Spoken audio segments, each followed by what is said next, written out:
A paz do Senhor, meus amados e queridos irmãos e irmãs do portal Escola Dominical. É com muita alegria que estamos aqui novamente com os irmãos, gravando esta pré-aula, esse estudo preparatório para as lições bíblicas de jovens, onde hoje nós estamos começando, com a graça do nosso Deus, mais um trimestre da Escola Bíblica Dominical. Ainda estamos nessa situação difícil, de pandemia, há muitos estados, as igrejas sem poderem estar abertas, isto é uma grande tristeza para nós, porém a obra de Deus não para. A busca pelo conhecimento do Evangelho do nosso Senhor e Salvador Jesus Cristo, ela deve prosseguir, porque a igreja, que ela está peregrina neste mundo, rumo a Jerusalém Celestial, ela persiste, ela prossegue em buscar o conhecimento de Deus. E é isso que cada um de nós estamos fazendo aqui, meditando na sua santa e gloriosa palavra do Senhor. E como eu disse para os irmãos, agora estamos no segundo trimestre deste ano de 2021, das lições bíblicas de jovens, que tem como tema o cuidado de Deus com o corpo de Cristo. Lições da carta do apóstolo Paulo aos Coríntios para os nossos dias. Então nós já vemos aqui que os nossos estudos vão estar baseados na primeira carta aos Coríntios e estaremos meditando em 13 lições relacionadas a temas que são abordados nessa carta de Paulo na igreja da cidade de Corinto, e também vamos ver que todos os ensinamentos do apóstolo são de grande valia para todos nós. O comentarista desse trimestre é o pastor Natalino das Neves, conhecido já comentarista das lições bíblicas, e ele é ali pastor da Assembleia de Deus em Curitiba, no Paraná, tem um longo currículo, tanto em atividades seculares, como doutor, como professor, mas também na obra do Senhor. Então, ele é doutor em teologia pela PUC, ali a Universidade Católica de Curitiba, e também escritor de vários livros, várias obras editadas aí e publicadas pela CPAD e também por outras editoras. E ao longo dessas 13 lições, nós vamos estar meditando sobre diversos temas que Paulo cita nesta carta aos Coríntios. É interessante que na revista nós vemos, já na lição de número 1, nós vemos ali uma divisão, uma síntese, que um esboço geral que o comentarista ele coloca sobre esse trimestre, mas eu achei bastante interessante que a Bíblia de Estudo, a aplicação pessoal, ela faz uma divisão um pouco diferente. Basicamente ela divide a carta em duas partes, onde a primeira parte estaria do capítulo 1 até o capítulo 6 e versículo 20, seria a parte onde Paulo cita os problemas da igreja. Então esta primeira parte teria dois temas principais, que seria as divisões na igreja e também a desordem que estava acontecendo ali na igreja de Corinto. E divide uma segunda parte, onde Paulo ele responde às perguntas da igreja. Estariam então a partir do capítulo 7, do versículo 1, até o capítulo 16, versículo 24 desta primeira carta aos Coríntios. E dentro desta segunda parte da divisão da carta, teria se abordado 4 temas principais. Seriam instruções sobre o casamento cristão, instruções sobre a liberdade cristã, instruções relacionadas ao culto público e instruções sobre a ressurreição. Se nós dermos uma olhada nas 13 lições, nós vamos perceber que a lição de número 1 é uma lição introdutória, ela aborda esses primeiros versículos do capítulo 1. A partir da lição número 2 até a lição de número 10, o comentarista foca nessa primeira parte, que seriam as divisões da igreja, a desordem que estava havendo ali na igreja de Corinto. E somente as lições 11, 12 e 13, ele aborda a segunda parte da carta, que seria lá desde o capítulo 7 até o capítulo 16. Mas, meus queridos, hoje nós estamos estudando a lição de número 1, que ela tem como tema a primeira carta de Paulo à igreja de Corinto.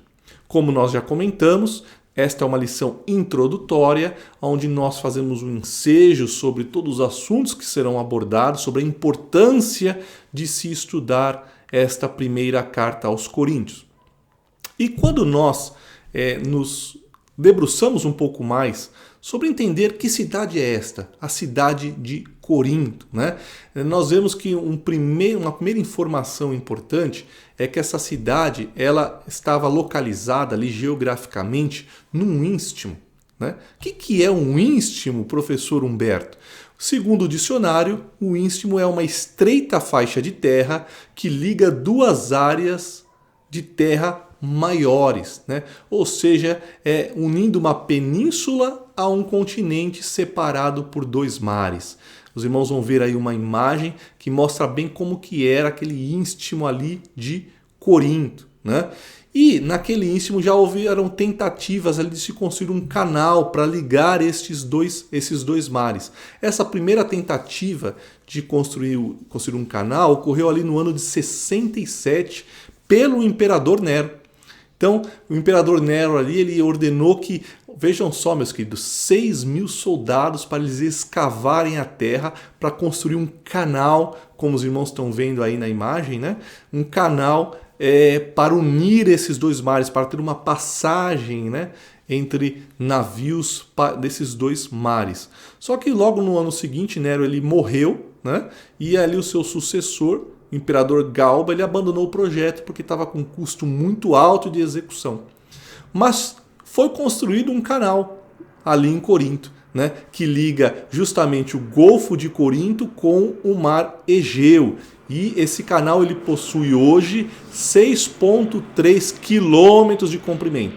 Ele foi construído entre os anos de 1881 e 1893. Os irmãos estão vendo aí na imagem que passam ali grandes embarcações e essas embarcações elas economizam grande tempo, porque se fosse passar de um lado para o outro, teria que dar toda a volta no continente, né? Isso gastaria muito tempo, então o canal ele economiza um tempo bastante grande. E nós vimos recentemente a notícia de um navio que ele encalhou em um outro canal, que é uma região também de istmo, ali no istmo de Suez, e foi construído um canal conhecido Canal de Suez. Então, nesse canal de Suez, um navio encalhou recentemente, um navio com 400 metros de comprimento, e vejam só que ele tem ali 220.000 toneladas, aquele navio carregado, é o navio Ever Given, né? Ele ficou encalhado esses dias ali no canal de Suez, porque ventos fortes o empurraram na parte um pouco mais rasa, né, do canal, e ele ficou encalhado ali na manhã do dia 23 de março desse ano de 2021. E esse navio encalhado, ele impediu o fluxo de navios, ficou ali um verdadeiro congestionamento de navios que parou todo o comércio ali da região, né? Então, se um navio quisesse atravessar de um lado ao outro, ele teria que atravessar todo o continente africano. Isso aumentaria muito o tempo e os custos, né, da ligação da rota de navegação entre a Europa e a Ásia. Os irmãos vejam só que esse navio que ficou encalhado no canal de Suez, ele causou um prejuízo diário de aproximadamente 9 bilhões e 600 milhões de dólares. Então os irmãos vejam que quando a gente faz uma contrapartida com os dias de hoje, a importância que tem um canal como este, né? Então a importância que tem o comércio em regiões onde existe essa dificuldade de levar mercadorias, né? Então uma informação importante aí para a gente entender a história um pouquinho de Corinto, né? A localização de Corinto, a importância dessa localização. Falando um pouquinho sobre a história da cidade, essa cidade ela foi destruída ali pelos romanos no ano de 146 a.C. Depois ela foi reformada, né, pelo imperador Júlio César, que formou ali uma importante colônia romana. Mas ali cerca de um século depois.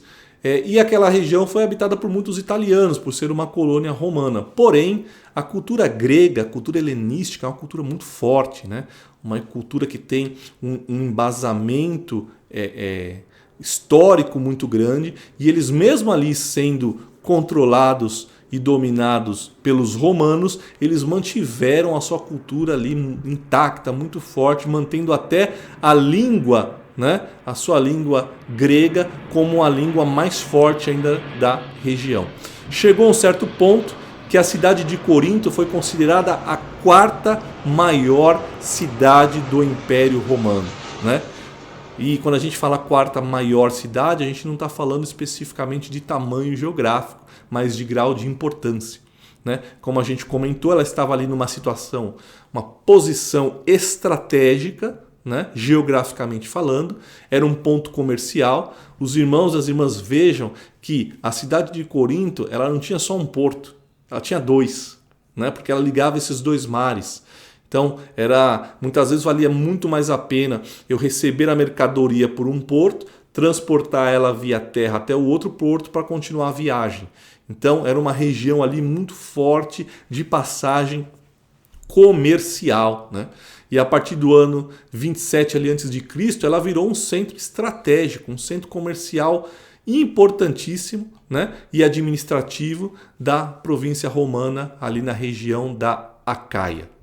Sob o aspecto cultural, nós também temos algumas informações importantes para nós entendermos como funcionava ali a cidade de Corinto, que tipo de pessoas viviam na cidade de Corinto, que nós com isso vamos ter um embasamento para analisar pontos importantes que Paulo menciona em sua carta. Então, sob o aspecto cultural, por ser uma cidade de ligação, uma cidade portuária, como a gente falou, com dois portos, né? Existia ali uma miscigenação de pessoas muito grande. Então, tinha pessoas ali de todo lugar, né? Dá para a gente comparar um pouco aqui com a cidade de São Paulo, né? Cidade de São Paulo tem cidadãos do Brasil inteiro, cidadãos do mundo inteiro, né? Fortes colônias de países aqui também da América Latina, fortes colônias portuguesas.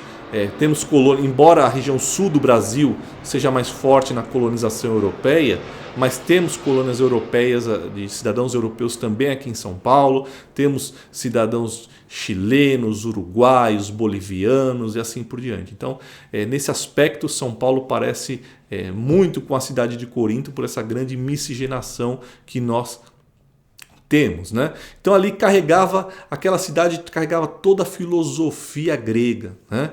Então a cultura helenística ela possui um aspecto muito forte, né?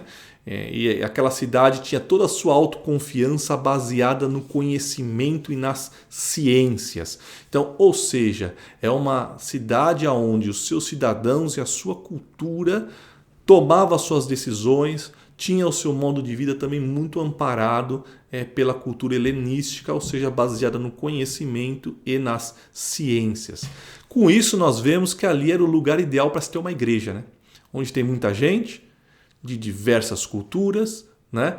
Onde toda a sua formação e todo o seu mecanismo baseado também na cultura ao dinheiro, né? Então, nós vemos que é o lugar certo para se falar de Jesus. E Paulo teve essa estratégia em formar aquela igreja justamente na cidade de Corinto. E a cidade de Corinto também ela tinha um prestígio muito grande, né? Quando a gente fala na área esportiva. Ali eram realizados os Jogos Istmicos, né? Então era como se a gente comparasse com os Jogos Olímpicos de hoje, né? Então é interessante, meus irmãos, nesse aspecto, porque quando a gente vê esse lado esportivo da cidade de Corinto, a gente entende porque lá no capítulo 9, Paulo ele usa, né, a parte do prêmio dos atletas justamente para ilustrar a natureza da vida cristã. Então, no capítulo 9, se a gente vê lá no comecinho, lá no versículo 24, não sabeis vós que os que correm no estádio, todos na verdade correm, mas um só leva o prêmio? Então, Paulo aqui estava usando aspectos do cotidiano da cidade de Corinto, justamente desse lado esportivo, para trazer uma realidade da vida cristã. Sob o aspecto moral, é um aspecto bastante triste da cidade de Corinto, era considerado uma cidade devassa, uma cidade totalmente depravada sobre o aspecto moral. Isso já vem pelo seu lado ali de miscigenação, de ser uma cidade portuária, né? E assim por diante. Quando a gente vai nos escritos lá do filósofo Platão, ele usa a cidade de Coríntio para se referir a uma prostituta. Ele usa a frase menina coríntia, né? Justamente para mostrar que na cidade de Corinto a prostituição era muito grande, muito conhecida na época, né? Outro filósofo ali que se refere a Corinto no seu lado depravado é Aristófanes. Ele usa o verbo ali agir como um coríntio, né? Quando ele está se relatando ali a fornicação. Então era uma cidade onde o pecado da fornicação ele é muito forte, muito cometido, né? Quando a gente fala um pouquinho mais também, meus queridos, sobre esse lado depravado da cidade, ali ficava o templo da deusa Afrodite, um grande templo, ficava no cume ali da montanha, né? Templo muito suntuoso, com uma grande estátua, né? de Afrodite, né? Que dava vista para Corinto. Então mostra ali o aspecto, o estilo de vida imoral daquela cidade, né? Corinto também tinha outros templos, templo para Asclépio, que era o deus grego da cura, ali se venerava Ise, né? Que era o deus egípcio dos marinheiros, Poseidon também, né? Que é o lado paralelo aí desse deus Ise. Também ali ficavam os principais monumentos a Apolo, né? Que era aquele deus grego que representava a beleza masculina, né? Então, o culto ao corpo. Nós vemos que era uma cidade totalmente idólatra. Meus queridos, uma cidade onde se cultuava o corpo, uma cidade imoral, uma cidade amparada no conhecimento cotidiano, secular e das ciências, uma cidade onde se idolatrava vários deuses. Eu faço uma pergunta para os irmãos e para as irmãs. Como manter a integridade espiritual em um ambiente tão carnal? Nós precisamos fazer um paralelo agora da cidade de Corinto com os nossos dias. Será que é tão diferente? Será que nós, aqui onde nós vivemos no Brasil, não estamos nos deparando com esse tipo de situação? A ampla carnalidade, o amor ao dinheiro, a depravação do ser humano, né? O culto ao corpo e tantas outras coisas que estão nos rodeando. Mas, como servos de Deus, temos que olhar para o céu, olhar para Jesus e manter a nossa integridade cristã. E era esse o cuidado que Paulo estava tendo com aquela igreja ao escrever esta carta. Então nós vemos aqui a importância desta primeira carta de Paulo aos Coríntios. Quando a gente vai lá buscar em Warren Wiersbe, né, lá no seu esboço sobre o capítulo 1, ele diz assim que Paulo, ele ali no capítulo 1, que é o principal tema também da nossa lição de hoje, ele se refere a 3 chamados ali à igreja em Corinto.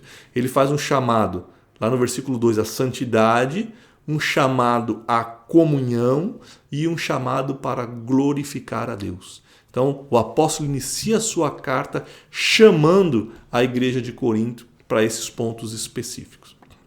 Meus queridos, a revista ela está detalhando bastante, né, esse aspecto introdutório, e eu queria dar algumas informações adicionais à revista para os irmãos.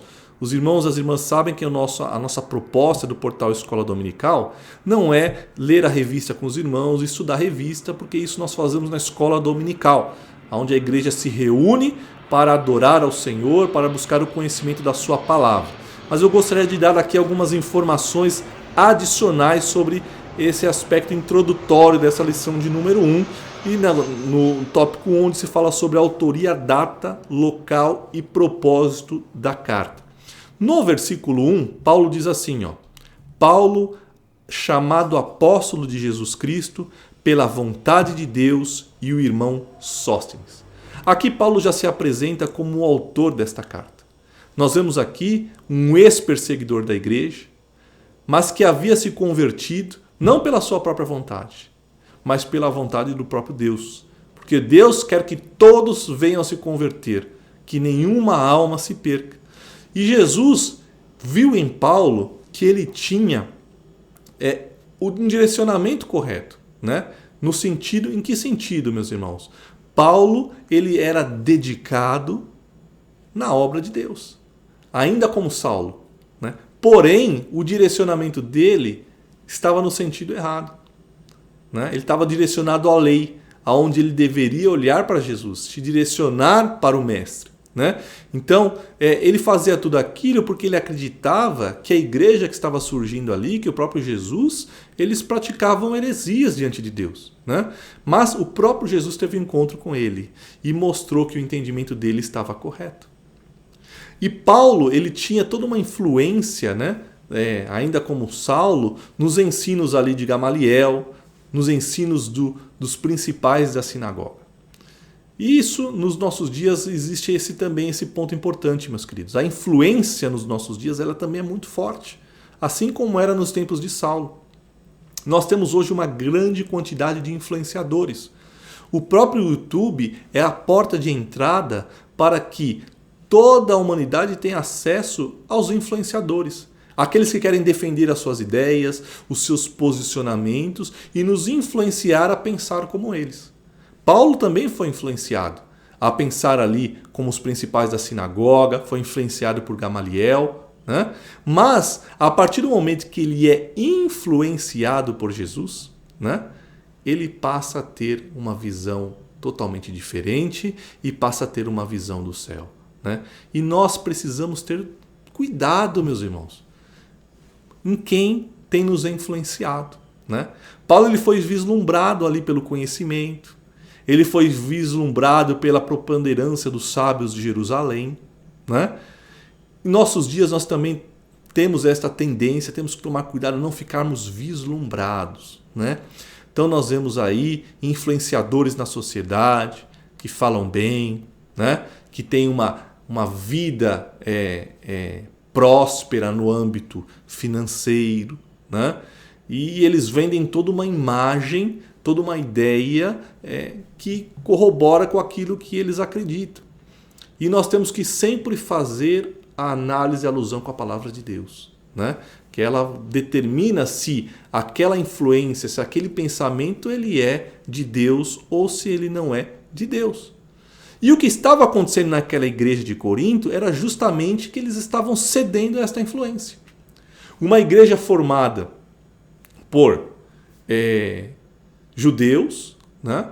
De diversos judeus de Jerusalém, judeus da diáspora e assim por diante, mas também formada por gentios, que ainda estavam trazendo em si as influências culturais, né, da cultura helenística, no caso dos judeus, as influências da lei, dos ensinos, né, dos sábios ali do templo em Jerusalém, né, das sinagogas e assim por diante. Então, nós precisamos tomar esse cuidado, né? A igreja hoje ela vem sendo bombardeada por influenciadores que querem transformar a obra de Deus em empresas, em negócios, né? Administrar como o mundo administra, né? Se esquecendo até mesmo de quem é o chefe, o líder da igreja, é Jesus. Então, quem é o administrador, nós só cumprimos aquilo que ele manda, né? E ele deixou todos os seus mandamentos, todas as suas ordenanças, todos os seus ensinamentos na sua palavra. Tá? E Paulo também cita nesse versículo de número 1, o irmão Sóstenes, né? Quem foi esse Sóstenes? Sóstenes foi um chefe da sinagoga, né? Quando a gente vai lá em Atos, no capítulo 18, né? Porque ele não quis punir Paulo, que todos ali queriam que ele punisse Paulo, né? Lá no capítulo 18, ele não aceita, né? aquela ideia, né? Dos principais ali da sinagoga, né? Tanto é que Galho ali não se incomodou com o que aconteceu com Sóstenes, que ele foi até mesmo espancado, né? Por não aderir àquela ideia dos principais da sinagoga. Então, nós vemos que Sóstenes ele se converteu e ele passou a também ter uma liderança ali junto à igreja de Corinto, né?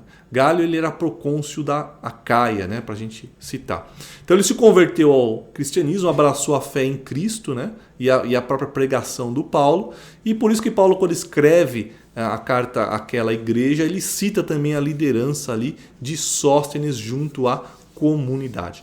Quando essa carta foi escrita, primeiro a gente falar sobre quando ocorreu a visita de Paulo a Corinto, quando ele fundou aquela igreja. Foi durante a sua segunda viagem missionária. Também a gente vê lá no livro de Atos, no capítulo 18. Ele ficou ali na cidade por volta de 18 meses. Né?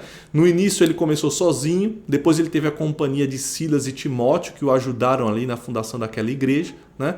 E depois desses 18 meses, Paulo saiu de Corinto, ali levando também Priscila e Áquila junto com ele.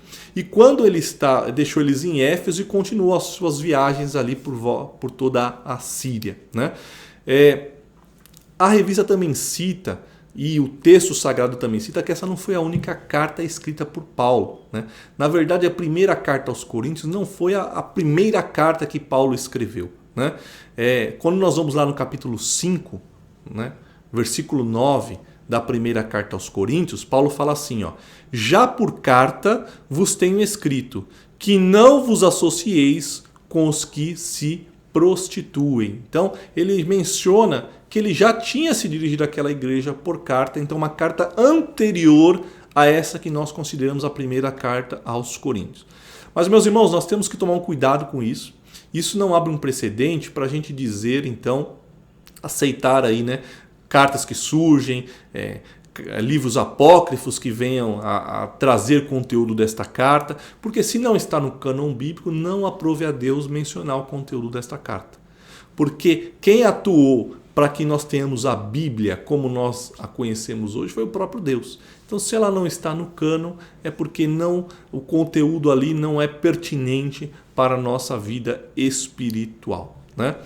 Então, sobre a data de escrita desta carta e o tema da carta, algumas informações adicionais que nós podemos comentar com os queridos, é que o tema principal era os problemas da igreja e como solucionar esses problemas. Né? É o tema principal que Paulo aborda nesta carta. Ela foi escrita ali por volta de 55, 56 depois de Cristo, segundo o entendimento aí dos principais teólogos. Né? Quando Paulo escreveu esta carta? Muito provavelmente ali durante os 3 anos do seu ministério que ele esteve lá na cidade de Éfeso. Isso na sua terceira viagem missionária. É interessante, meus queridos, que o que motivou Paulo a escrever esta carta? Ele recebeu ali um comunicado de membros da igreja de Corinto que a coisa estava difícil. Lá, nós vemos lá no versículo 11 desse capítulo 1. Olha o que ele diz no texto. Porque a respeito de vós, irmãos meus, me foi comunicado pelos da família de Cloe que há contendas entre vós. Né? Então, a família de Cloe ali, provavelmente por carta também, comunicou a Paulo todos os problemas que estavam acontecendo na igreja de Corinto. E também ele recebeu uma delegação dessa cidade. Olha só, a coisa estava tão crítica, tão difícil, que eles foram até ele. Né? Está lá no capítulo 16, verso 17, olha o que Paulo diz. Folgo, porém, com a vinda de Estéfanas e de Fortunato e de Acaico, porque esses supriram o que da vossa parte me faltava. Então, ou seja, ele recebeu uma visita de irmãos ali da igreja de Corinto. Né? Que entregaram uma carta a Paulo ali, onde eles pediam instruções sobre vários assuntos. É o que nós vamos saber durante os nossos estudos desse trimestre, questões relacionadas ao casamento, relacionadas à Santa Ceia e assim por diante. O propósito da carta, nós já até mencionamos, motivos principais, tratar os problemas da igreja, né? De que ele tinha sido informado, e também sobre pecados onde a igreja em Corinto não estava levando a sério. Né? Mas Paulo ele sabia que eram pecados graves. Então já naquela época, amados, já existia aquela história do não tem nada a ver. Né? Isso não tem nada a ver. Aí já existia naquela época na igreja de Corinto, assim como nós vemos também nos nossos dias. Porque muitos ensinam de que o evangelho ele foi modernizado. Né? Foi escrito 2000 anos atrás, mas muita coisa era para aquela época. Hoje não tem nada a ver. A gente não ouve isso? Naquela época de Corinto também existia. Mas nós devemos tomar muito cuidado, porque Jesus Cristo é o mesmo ontem, hoje e eternamente. E a sua palavra ela também continua fiel, né? Então ali nós vemos também que além de tratar desse assunto dos pecados, ele doutrinou, né, a igreja de Corinto sobre dúvidas que eles tinham, né, com respeito a questões do dia a dia.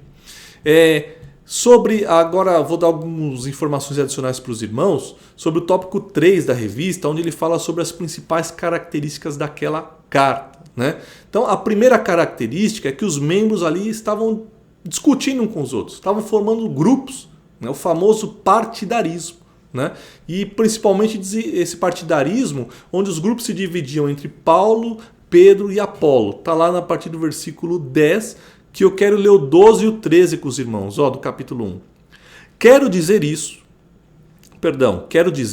com isso que cada um de vós diz: eu sou de Paulo, e eu de Apolo, e eu de Cefas, e eu de Cristo. Está Cristo dividido? Né? Então Paulo trata deste assunto da divisão. Meus irmãos, divisão não é de Deus. Deus, ele quer que nós ajuntemos e não espalhemos. Então qualquer tipo de divisão na igreja não é de Deus. Nós temos todos um único objetivo: ganhar almas para Jesus e nos santificar para irmos todos para o céu. Então não tem que ter divisão. O objetivo é o mesmo. Se está havendo divisão, é porque estão tendo objetivos diferentes. Agora, quais são esses objetivos? Né? À luz da palavra, nós vamos conseguir ter esse tipo de entendimento. E Paulo trata, nós vamos ver ao longo das próximas 12 lições, ele trata sobre este problema da divisão. Eu achei interessante esta frase do capítulo 13. Está Cristo dividido? A gente sabe que a igreja é um corpo, né? Mas é um corpo que está todo unido. Cada um tem a sua função, mas todos fazem parte do mesmo corpo. Outro assunto importante que ele trata dos problemas, né, relacionados nesta carta é que, vejam só, meus queridos, um cristão estava processando o outro na justiça comum. Então, olha só, haviam problemas entre os irmãos, né? Muito provavelmente problemas que envolvam questões financeiras, questões de negócios. Nós já mencionamos que Corinto era uma cidade onde se circulava muito dinheiro, muito negócio acontecendo, né? E era uma cidade onde, como que a gente pode dizer, o aspecto moral nos negócios também era terrível, né?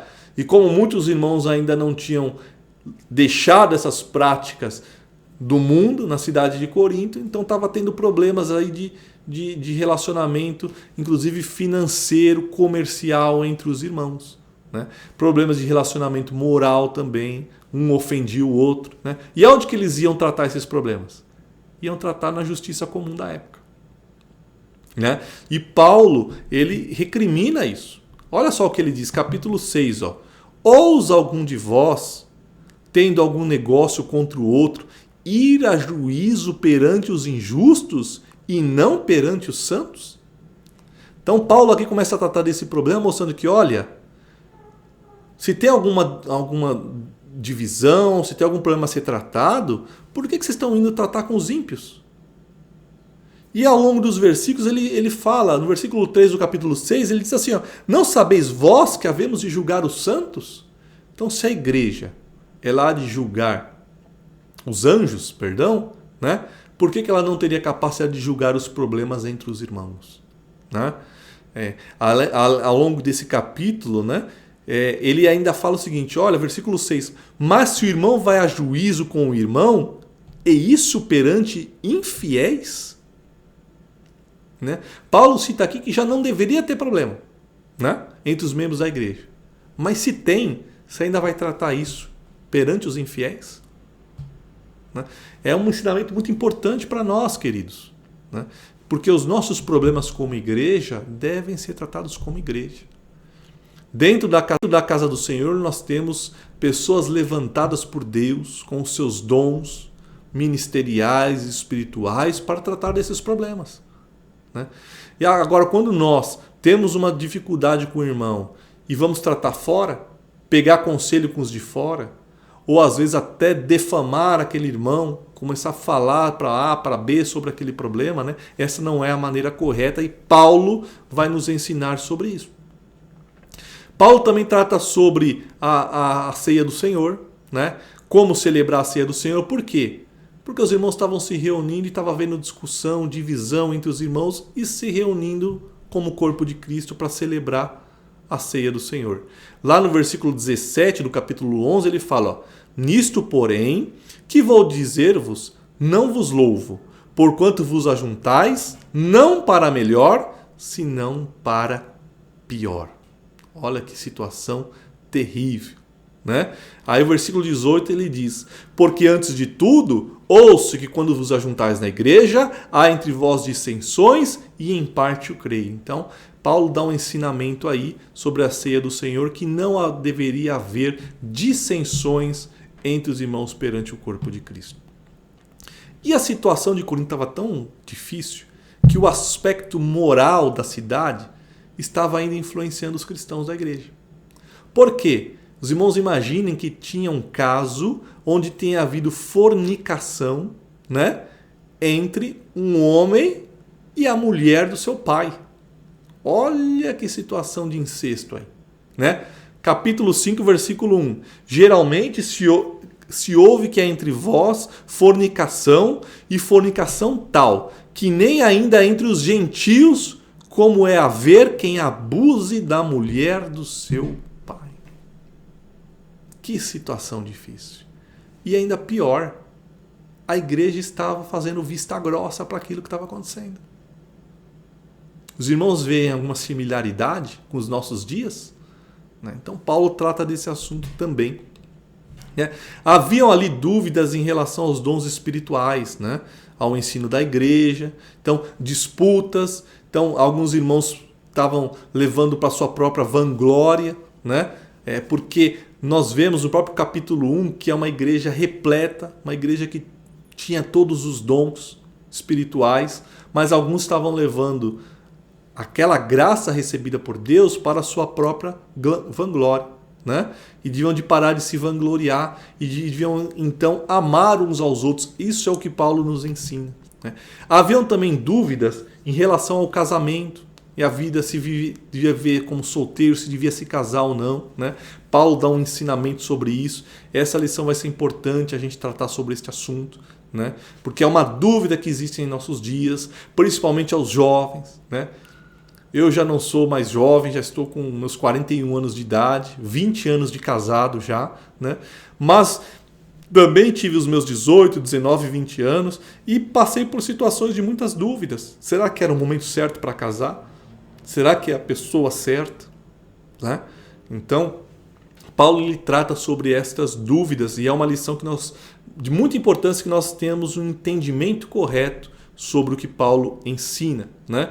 Paulo também fala sobre a parte de consciência e a liberdade que há em Cristo aí. Então muitos ainda estavam presos à lei, né? Tinham-se os judaizantes também ali na igreja de Corinto. Então Paulo vai tratar deste assunto, né? O que é a liberdade que há em Cristo? Não podemos confundir com libertinagem, que cada um faz aquilo que quer e aquilo que pensa. Não, não é isso. Então, nós vamos abordar esse assunto e vai ser importante. Paulo também trata sobre a ordem no culto, né? Ele fala ali como as mulheres deveriam se apresentar à igreja. Também há entendimentos hoje em nossos dias incorretos sobre esse ensino de Paulo, né? Sobre a posição da mulher na igreja do Senhor. Nós vamos tratar sobre esse assunto. Ele trata também sobre os dons espirituais, então, um assunto que está nesse trimestre na igreja de adultos e que Paulo também trata nessa carta aos Coríntios. E ele fala também sobre a ressurreição, né? Então, trata de dúvidas gerais que haviam na igreja de Corinto. Meus queridos e queridas, eu tenho certeza que esse trimestre será uma bênção. Neste momento difícil da igreja, nesta última hora dos santos, aqui neste mundo em que nós vivemos, é necessário que nós aprendamos a doutrina cristã para os nossos dias. Que nós aprendamos como lidar com as coisas desta vida secular. Porque nós não somos do mundo, mas como disse Jesus, nós estamos no mundo. E precisamos lidar com essas questões. E como lidar? Como lidar com as influências mundanas? Né? Como nos portar dentro da casa do Senhor? Como nos relacionar com os nossos irmãos e com a nossa família? E como ter uma vida de integridade perante Deus. Esse trimestre será uma bênção. Eu conto com você, continue conosco, continue com o Portal Escola Dominical, que juntos vamos crescer na graça e no poder de Deus. Deus abençoe a cada um e tenha uma excelente aula em nome de Jesus. Amém.